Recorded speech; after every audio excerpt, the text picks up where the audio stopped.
बड़े परिवार के हैं, हम तो भगवान के परिवार के हैं। ये भी अभिमान जब हो जाता है तो विनाश शुरू हो जाता है। एक दिन इन्होंने एक संतों के पास जाकर के मजाक की।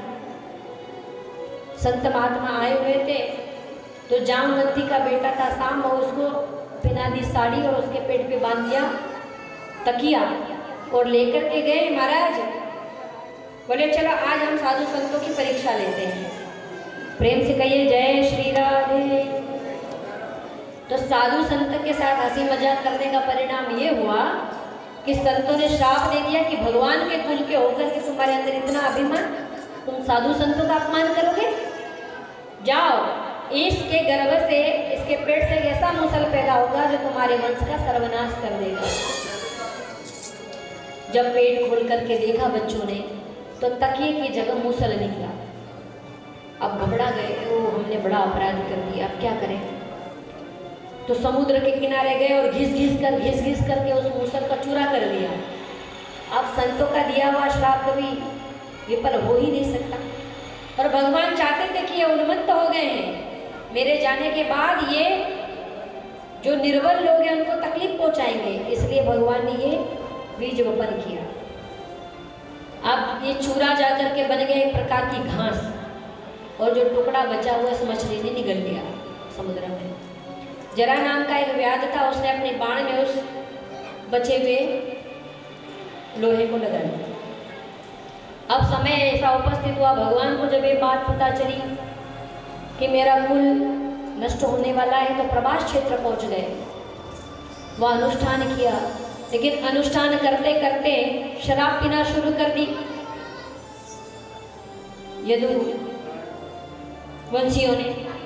अब आपस में झगड़ा हुआ। भाई कहने का प्राय है कि जब जिसके घर में आहार शराब ये जो होता है ना, उस घर के मिटने के चांस ज़्यादा होते हैं, इसलिए इन चीज़ों से बचना चाहिए। आप शराब की तो बुद्धि बिगड़ गई, आपस में झगड़ा हुआ, तू मैं हुई। अब वो तू में इतनी बढ़ गई कि एक दूसरे मारा काटी पे उतर गए, शस्त्रास्त्र चलाने लगे। अब शस्त्र कट के गिर गए तो वो समुद्र के किनारे जो घास उगी थी उस मूसल की चूरे से वो उखाड़ के अपने हाथों में ली।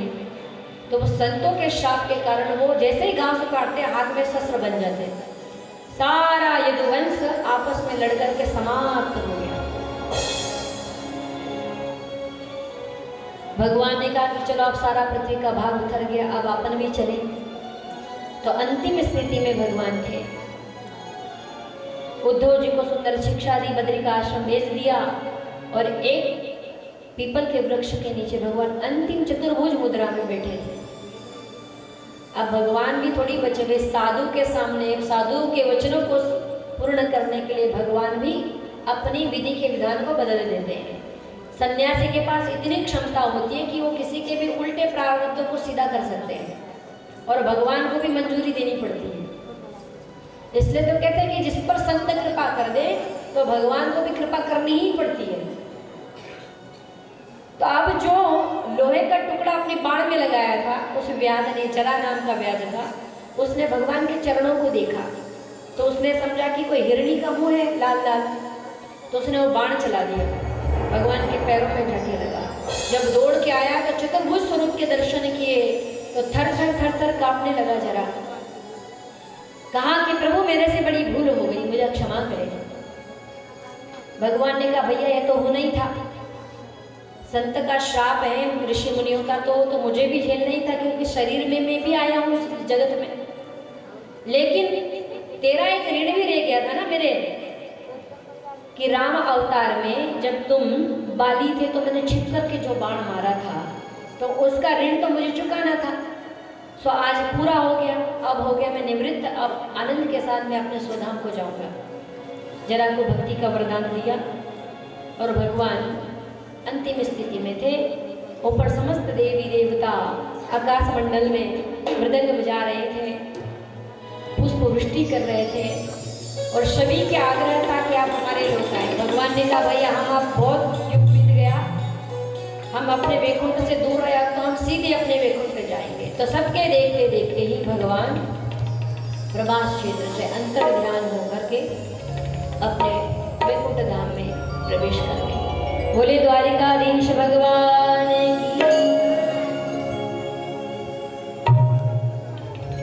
भगवान का स्वधाम हुआ और भगवान श्रीमद् भागवत के माध्यम से हमारे बीच में विराजमान है।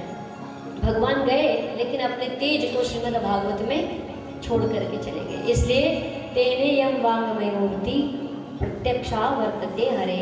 ये श्रीमद् भागवत जो है शब्दों के माध्यम से भगवान इसके प्रत्येक श्लोक श्लोक में शब्द शब्द में विराजमान है। इसलिए जहाँ जहाँ ये महायज्ञ होता है, श्रीमद् भागवत कथा होती है, साक्षात भगवान राधा माधव वहाँ प्रकट होकर के हमारे बीच में हमको आनंदित करते हैं। इसलिए जहाँ भागवत वहाँ श्री कृष्ण पहुँच जाते हैं और कृष्ण तो स्वयं आनंद स्वरूप है। जहाँ ईश्वर होता है वहाँ सदैव आनंद ही आनंद होता है। श्रीमद् भागवत महापुराण की। अब आइए भागवत का ये अंतिम उपदेश परीक्षित महाराज को सुखदेव जी महाराज दे रहे हैं। सुखदेव जी कहते हैं कि परीक्षित, मैंने तुम्हें समस्त कथाओं को श्रवण कराया, अभी और कोई इच्छा हो तो तुम सुन सकते हो, पूछ सकते हो। जब तक मैं यहाँ हूँ तुम्हारे पास तब तक तक्षक नहीं आएगा। तो परीक्षित कहते बाप गुरुदेव, आपके मुखारविंद से जो भगवत कथा अमृत बही उसका श्रवण पान करके मैंने अपने जीवन को आनंदित कर लिया। अब मेरी कोई इच्छा नहीं है। अंतिम प्रणाम करते हैं भगवान सुखदेव जी के चरणों में परीक्षित महाराज। और सुखदेव जी कहते हैं कि तुम अपनी जो पशु बुद्धि है ना कि मैं मर जाऊंगा, तुम इसको छोड़ दो।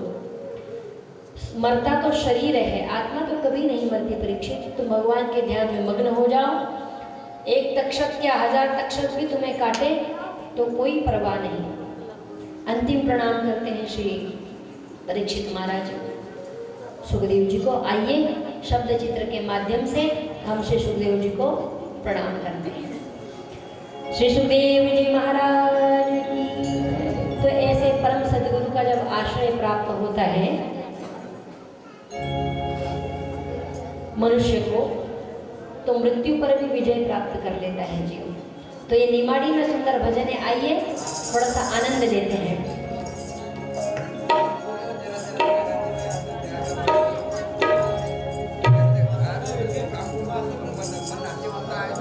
हरे गुरु शरण चालो रे मारा राम, कटी जाए पाप